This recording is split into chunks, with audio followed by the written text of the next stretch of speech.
I quite often talk about my past experiences with property, but I've never really talked to anyone about sort of my life and my motivation.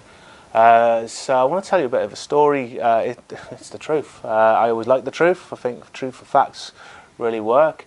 But when I was young, like a lot of us who end up in property and in our industry, as a young person, I was quite poor. I was from a working class background, 1980s, in the northwest of England. Challenges abounded, and you know, I think my mum and dad split up when I was quite young. My mum was really passionate about giving us the best possible upbringing she could, and one of the key things she wanted to do is give us a nice property, have us live in a nice property in a nice area. So she moved us to a lovely area in Liverpool where there was affluence, there was wealth. It was just a nice place to be. Lovely street, you know, you couldn't want for any more really. But unfortunately, the property itself was flat and it was in really poor repair.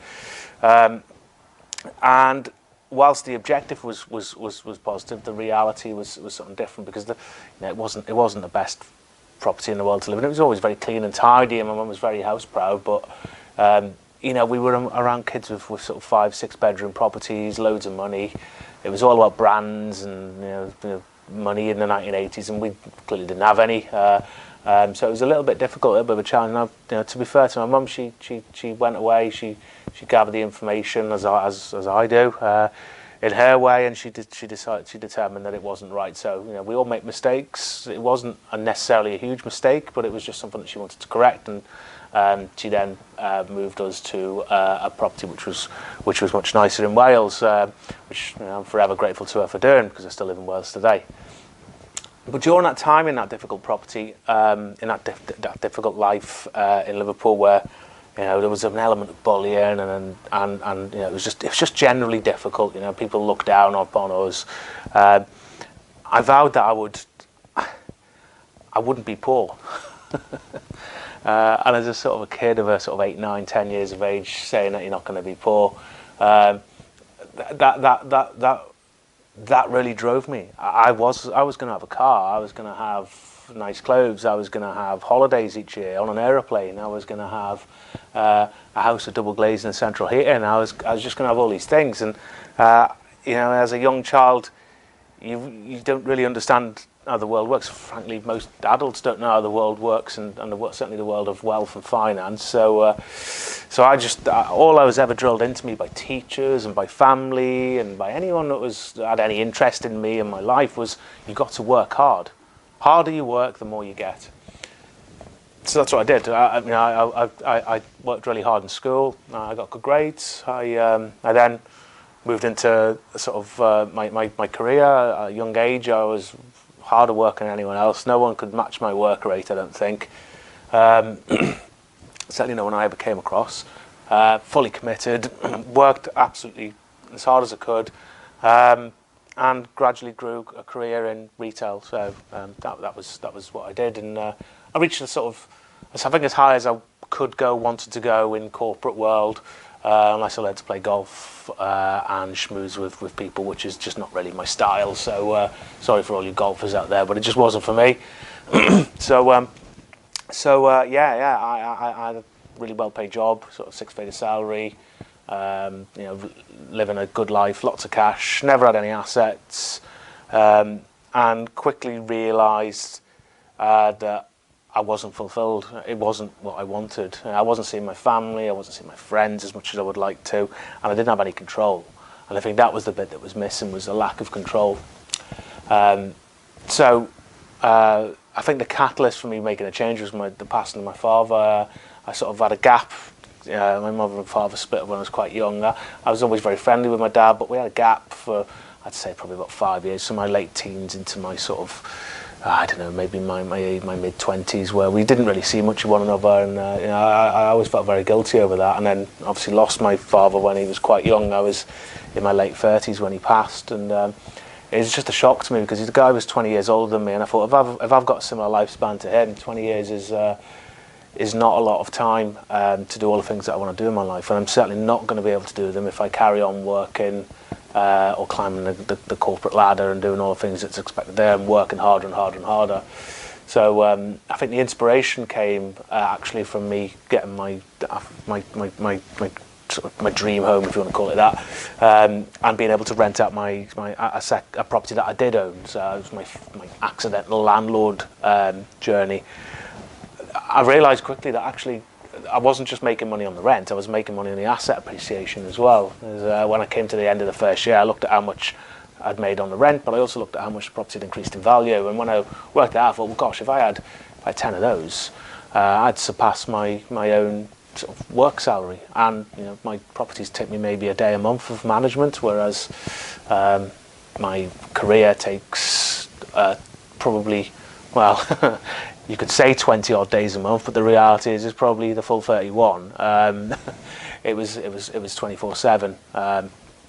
So I decided to study it. So I've come across, and I'm sure many of you have, Robert Kiyosaki's book, Rich Dad Poor Dad, read that, and then just got really interested in property, read a lot of property journals, books, information, and decided that property was for me. So I went on a journey of a couple of years to grow my asset base. And the moment I had enough money from property to pay my monthly bills, I should we say, retired from corporate world.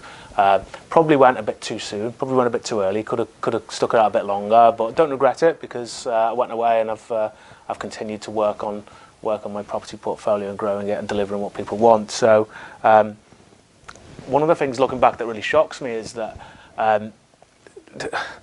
I was told the wrong thing at each step of the way. Even when I left corporate world, when I stopped working really hard for money, basically exchanging my time for money, and then went after assets, everybody's focused on the act of buying, the act of acquiring property. All of the training courses were about that, and that's required, but it's only one part.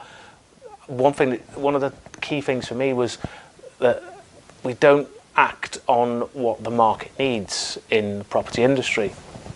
So I started to take what I learned in retail, where you absolutely have to understand the market and what the market needs and respond quickly, because it's ever changing. And I applied that to my property purchases and then the property purchases of other people who I assisted. And that was transformational for me, because there was another box that was ticked that I didn't realise, which was the sense of well-being and sense of purpose from bringing homes to people who otherwise wouldn't enjoy the types of homes that I create. The idea of magnolia walls and a second-hand furniture in a property is rife in the property industry, and I wanted to completely move away from that. And the get-rich-quick attitude. Yes, you can get rich quick in property, normally at the expense of others, but you can get rich quick in property. But you can make yourself wealthy in ways beyond money. Yes, money's part of it, and you can earn very good amounts and sums of money from property.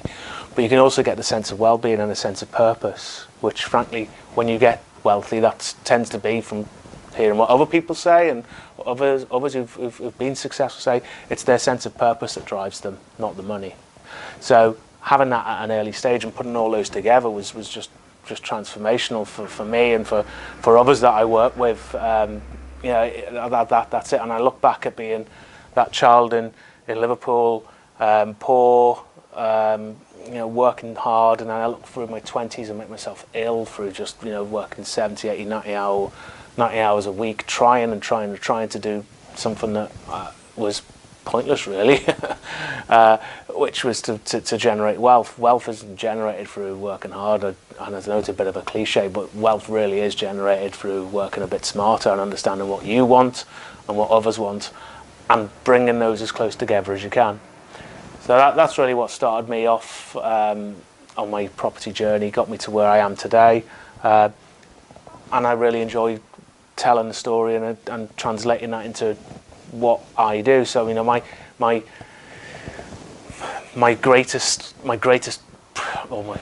proudest moment was buying I think it was probably my third or my fourth house, where I delivered a beautiful cottage to someone who wanted a beautiful cottage, couldn't find one anywhere, and had specific needs, and I just presented this beautiful property, and seeing the excitement and the joy and the happiness on their face, and also realizing that's my business. I'm going to make money from that. I'm going to derive an earning from that. I'm going to be able to pay my bills with that, take my kids on holiday. whilst making someone else happy. And that's the first point, I think, where we brought together, or I brought together, that win-win in property, and realising that on my sort of, like I say, my third or fourth property. I'm sure that it happened earlier in life, but it's the point where I realised that delivering what the market requires, even when the market doesn't realise that it wants that, or it needs that, or that it's available, was massive. And that's really what Ultimate Landlord now sort of tries to promote and deliver. So, you know, if you're of that mentality and that type of person, then you know you need to come and need to be involved in the community, join in the community and get involved in what we do, and tell us what you do too.